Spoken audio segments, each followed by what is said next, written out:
Добре дојдовте во петучното отворено студио 1 заедно во овој прв дел со мене и со мојот колега Владко Чаловски. Се надевам дека и во ова маратонско отворено студио 1 ќе го задржиме вашето внимание. Меѓутоа не сме само ние овде. Има гледачите веќе шанса да видат дека со нас е и Славчо Поповски, со кој што ќе разговараме за временските прилики, за сите оние услови. Славчо, да, меѓутоа малку ќе почекаш, бидејќи треба да најавиме што е она што ќе го гледаме во студио 1. А во студио 1 денеска имаме богата содржина, можам да кажам, како и секој пат кога ние се трудиме на вам граѓаните да ви ги доближиме барем оние актуелни теми или темите кои што најмногу ги засегаат граѓаните.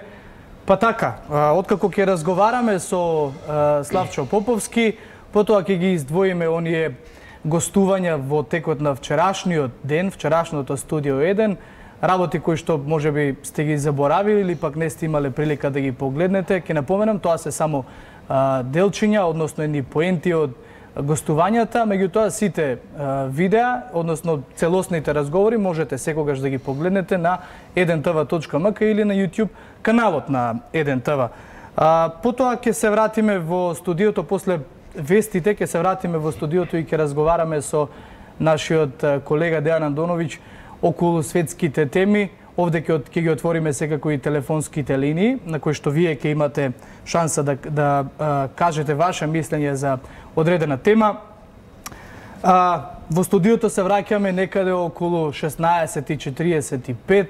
Овде ќе разговараме, прво ја вклучуваме колешката Искра Опеческа од протестот за вакцините, па потоа ќе разговараме со господинот Абдусамед Шабани, директорот на комунална хигиена, и овде ќе бидат отворени линиите.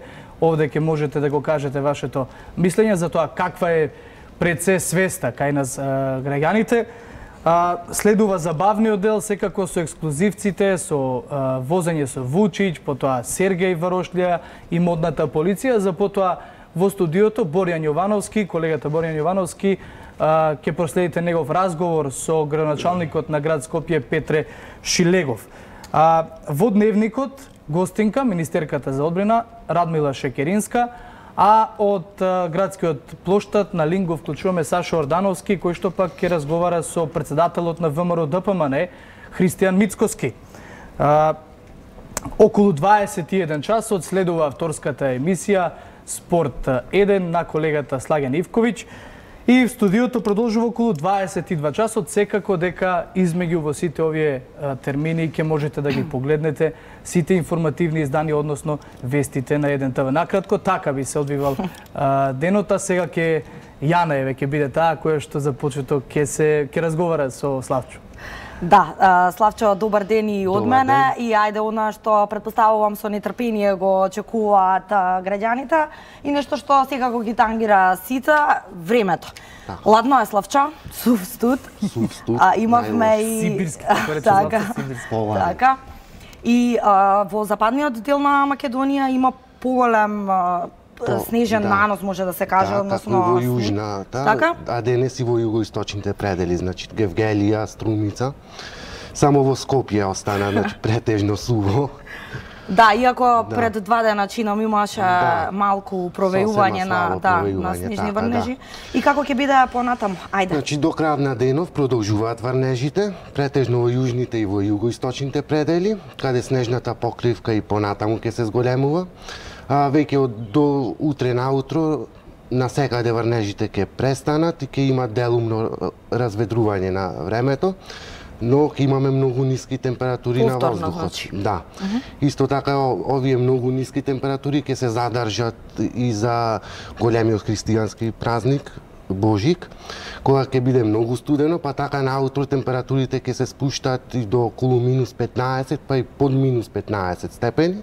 Значи тоа се уште постудени температури од сегашни. Значи зборуваме за градовите, додека на повисоките места и на планините истите ќе се спуштаат и под -20 степени. А тоа им одговора на граѓаните со оглед на тоа што е семеен празник пред се, ќе седат дома. Нормално, да, меѓутоа има и такви што патуваат. Да бидат крајно предпазливи, затоа што и тоа како има појава на голомразица, особено по планинските превои.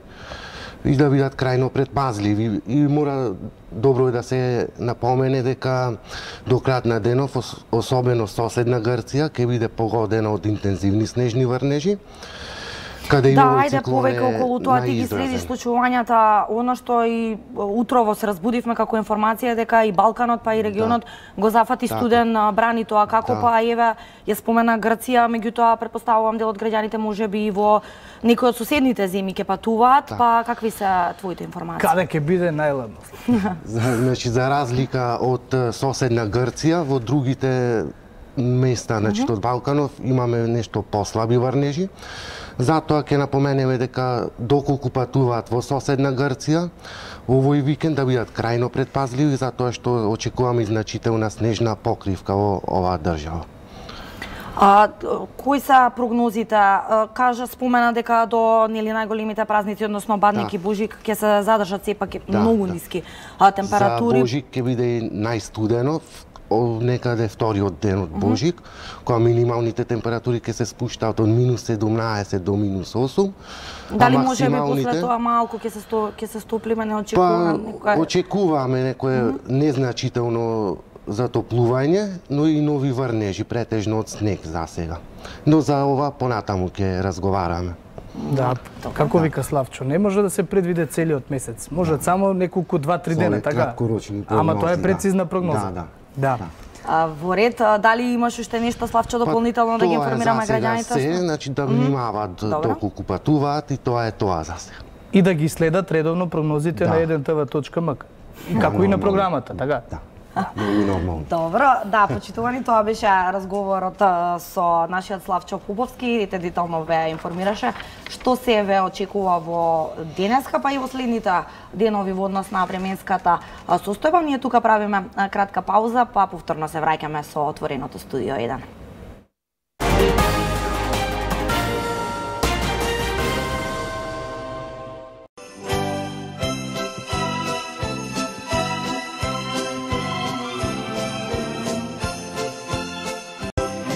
Годините минуваат, а со нив ние старееме, но и зрееме. Радувајте се на животот и на деновите што се пред нас. Во ексклузив ќе гледате.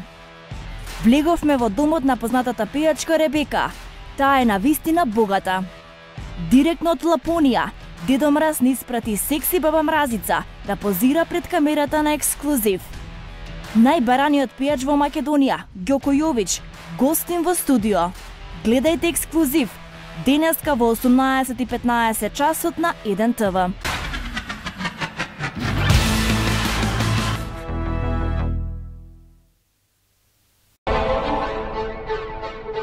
Секој успех заслужува внимание, а секој пораз критика, дебати, анализи, интервјуа.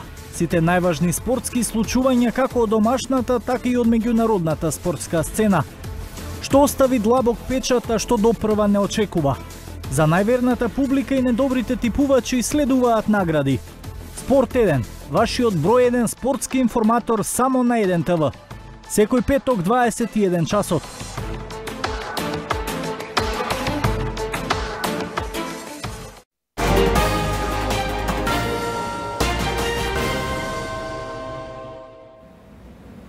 Да, а сега во овој дел, како што најавивме и претходно, и како што е редовно, односно пракса во ово отворено студио 1, да се подсетиме од оние најважни хајлајтси, како што ги нарекуваме, меѓутоа изјави кои што го одбележа вчерашното отворено студио 1.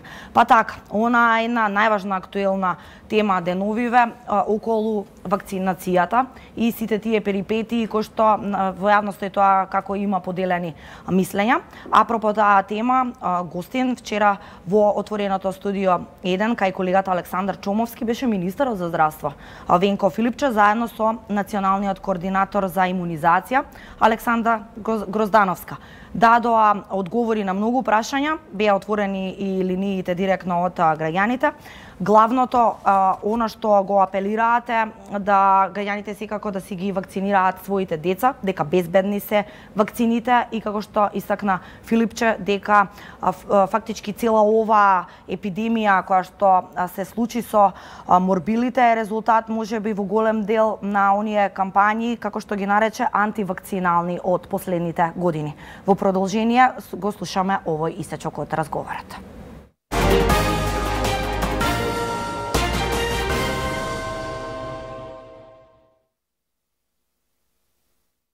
Зошто стравување од вакцината за морбили? Заради тоа што, како што читам по статусите и твитовите, германците и австриците да ни ја донесат и да ни ја увезат, што значи сомневање во квалитетот. Вие рековте сте супер квалитетни вакцините, но зошто има се уште резервираност? Антивакциналните кампањи почнаа пред отприлика 10 години, кога се публикуваше еден труд во кој беше направена релација помеѓу вакцината за мали сипаници и аутизмот.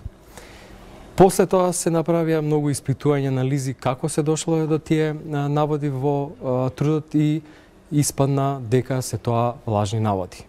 Трудот се повлече од публикација, меѓутоа бејата веќе беше направена и лавината тргна.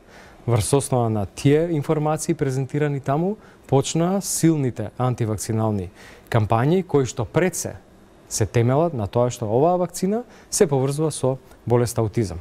Многу студии се направија после тоа. Излегува многу различни анализи. Знаете, медицината е многу сериозна наука. Да нешто се докаже во медицината треба многу специфични, долготрајни, многу детални студии, тоа се рандомизирани студии, тоа се строго контролирани студии и сите тие студии кои што се направи во целиот овој изминат период докажа и покажа дека нема апсолутно никаква поврзаност помеѓу аутизмот и оваа вакцина. За жал се уште траат антивакциналните кампањи, за жал се многу силно изразени кај нас, исто така и во регионот, но и во многу европски земји. Постојат европски развиени земји кои што сега во овој момент заради токму тие кампањи и заради појава на морбили исто како кај нас, ја менуваат и својата легислатива. Тоа сега се случува во Италија, се случува во Франција, се случува во Финска и се случува во Романија. Не сакаме и не смееме да дозволиме. Имаме сериозна и голема одговорност да направиме се што треба, да не ни се вратат болестите кои што се искоренети, кои што може да се превенираат со вакцина, заради тоа што ние тоа им го должиме на децата. Професор Грозданова, ако велиме дека ни треба просветителство, културолошко, медицинско образование, кој феномен е во Скопје и во урбаните средини да има најголем број на невакцинирани деца? Така, бројките покажуваат дека опфатот конкретно со ММР вакцината е најнисок во Карпош, во центар и во аеродром, во трите најурбани градски средини во Скопје. За разлика од тоа, пред 5 години не имавме проблем во руралните средини, каде што беа недостапни вакцините или вакцинацијата беше посложена. Социјалните промени, едукацијата на родителите од непроверени информации, многу достапни преку социјалните мрежи, несоодветни информации кои што се многу лесно за споделување, доведоа до тоа дека родителите влегоа во една заблуда на кого да веруваат. Мора да повлечеме некоја одговорност ние како здравствени работници, бидејќи добар временски период бевме многу молчеливи или не говоревме толку гласно како што говореа антивакциналните кампањи и ова што го гледаме сега е всушност резултат од повеќе вакви фактори. Можеше да се предпостави. Ние го следиме трендот последните 5 години, изразено последните 3 години постои тренд на нагло опаѓање на вакцинацијата со ММР, со оваа вакцина, значи за морбилите, која што морам да кажам е најизразена до 3-та година. Веќе на 4-та година родителите почнуваат да вакцинираат. Тоа е таа асоциација која што се случи, значи дури и научната шпекулација која што излезе продре длабоко.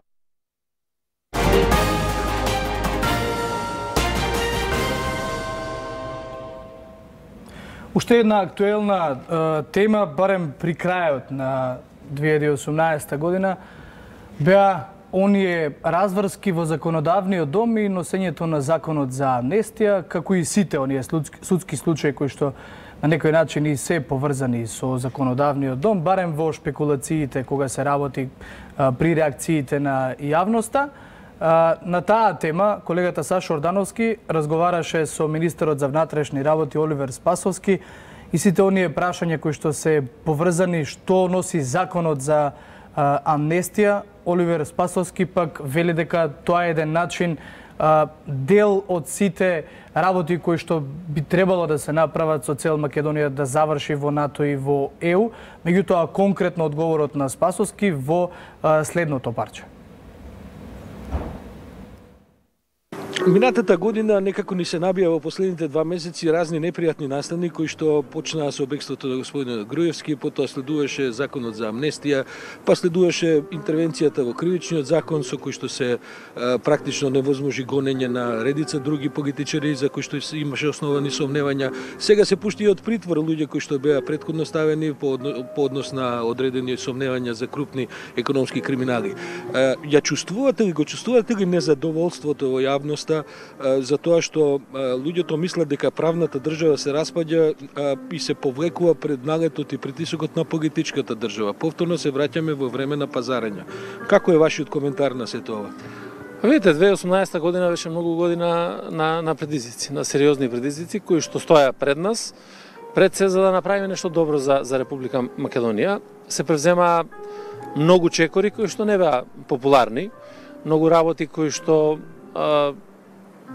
може би не ги очекува граѓаните, меѓутоа за да го постигнеме тоа што е наша национална цела, тоа е членството и во НАТО и во Европската унија, за што се боревме, да ја гарантираме целовитоста на Република Македонија, безбедноста и така натаму, мора да се прават многу отстапки и многу компромиси во овој дел, се со цел да ја постигнеме таа цел и јас сум убеден дека ова 2019 година ќе биде година во која што конечно нели ќе постигнеме целта, ќе зачекориме напред, ќе ги стабилизираме односите, меѓутоа чувството на граѓаните е токму такво за кое што вие говорите. Нема правда, нема мир. Затоа што тоа беше поентата, за тоа се боревме. Има многу голема разлика од тоа што се случуваше во изминатите години и тоа што се прави денеска. Знаете, имавме држава во која што власта 11 години се бореше за лични, политички, ако сакате, бизнис интереси и тука нема никаков обзир према состојбите. Сегашната битка е битка за напредокот на државата, за напредокот на Република Македонија и токму во тој дел нели ни се случуваат амнестиите и амнестии токму на луѓето кои што во еден дел ни даваат поддршка на процесот во собранието. Меѓутоа важно е да има и одговорност за организаторите, за оние кои што извршија насилство, оние кои што пробаат да имаат убиство во собранието. Јас очекувам дека тука истрагата и ќе се прошири на овој дел, да ги дознаеме организаторите. Сепак тој процес за 27-ми како еден голем, исклучително голем настан за Македонија со негативни импликации и последици, да имаме на крајот некаква разрешница. А второ, сето ова ќе овозможи Република Македонија преку тој реформски процес кој што ни се бара за да бидеме дел од НАТО и Европската унија, сепак да ги донесеме европските вредности. Знаете, може ли да ни се случи токму Европа да не сопре во нашиот пат кон Европската унија токму заради кршењето на овие европски вредности, а тоа е ослобаѓање на луѓе од вина за кои што основани беа сомнењата за најтешки кривични дела? Не очекувате некаква реакција од земји како Холандија, Франција? Видете, јас мислам дека токму во тој правец и ќе бидат сите забелешки, препораки кои што ги имаме како да го изградиме тој систем и да функционира врз основа на тие европски вредности и норми. Што се однесува до доносењето на политичките одлуки, а тоа е амнестијата, е политичка одлука во собранието, визави примена на законите и судите и така натаму. Платите таа политичка цена? Видите, секогаш Заев веќе неколку пати говори за тоа. Секогаш во крупни процеси во државата мора да се плати и одредена политичка цена. Прашањето е само за што ја плаќате таа политичка цена. Председателските избори се ближат. Преспанскиот договор, внатрешната политика, надворешната политика, соседската политика се тест за она што ќе значи што направила оваа влада или пак овој период е клучен за оваа влада, како и за опозицијата, односно реакциите, бидејќи за неполни 4 месеци започнува кампањата за нов шеф на државата. Чомовски разговараше со аналитичарите Зоран Иванов и Емин Аземи. Го гледаме и тој дел.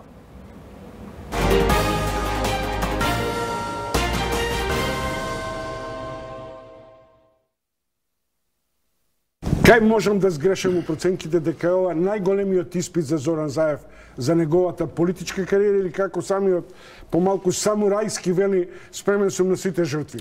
Дали овие два клучни настани ќе определат и неговата и судбината на државата? Тоа сигурно тој е шеф на најмоćната во моментот политичка партија и е премиер.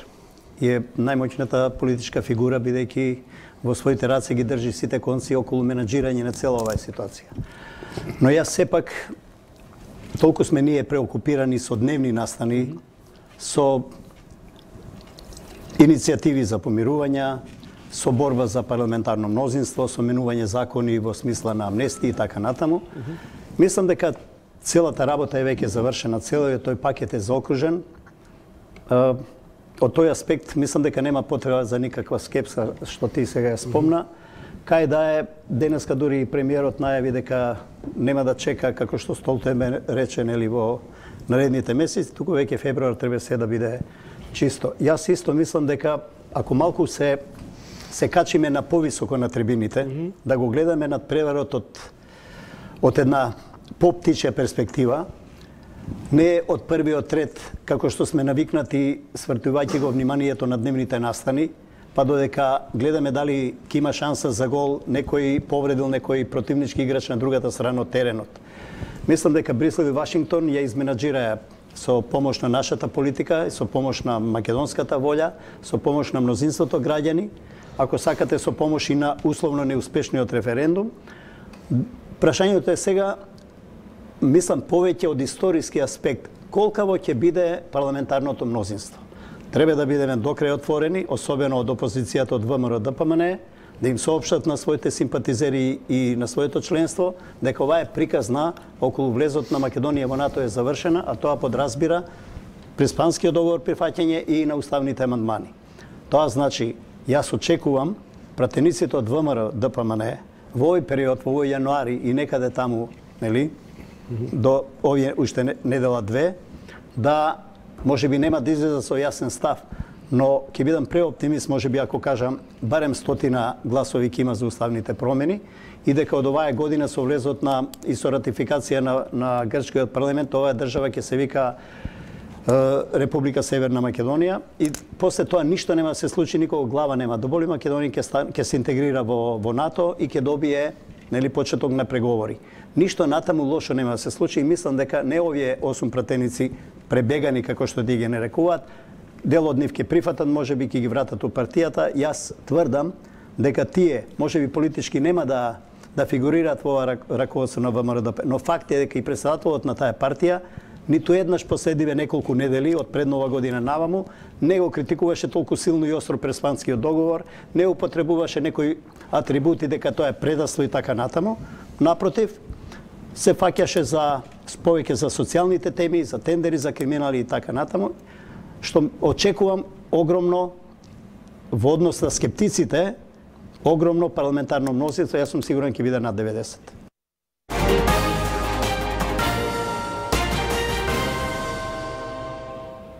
Полека, но сигурно, јас и Чаловски го заокружуваме овој блок од отвореното студио 1, стартот, а сега веќе на својата позиција го гледаме колегата Александар Петревски, бидејќи за многу кратко следуваат вестите на 1 ТВ. Александар, добар ден и ајде со што ќе ги отвориме вестите, кои се најновите информации? Еве, јас ќе издвојам само неколку информации, останатото ќе имаме можност да го проследиме во вестите, а денеска ќе имаме можност да ја видиме информацијата. Заев денеска на средба со Касами ќе го убедува да гласа за уставните измени. ВМРО ДПМН објави јавен повик за пријавување кандидатура за председателски кандидат. Исто така интересна информација е дека до денеска вакцинирани се 829 деца со МРП вакцина. Овие информации се до 13 часот. И уште една информација, денеска од 17 до 19 часот најавен е протест пред Министерството за здравство на родителите кои се против вакцинирање на своите деца. Да, секако 1 ТВ со екипи на терен ќе го проследи овој протест кој што секако темата крена многу прашања во јавноста.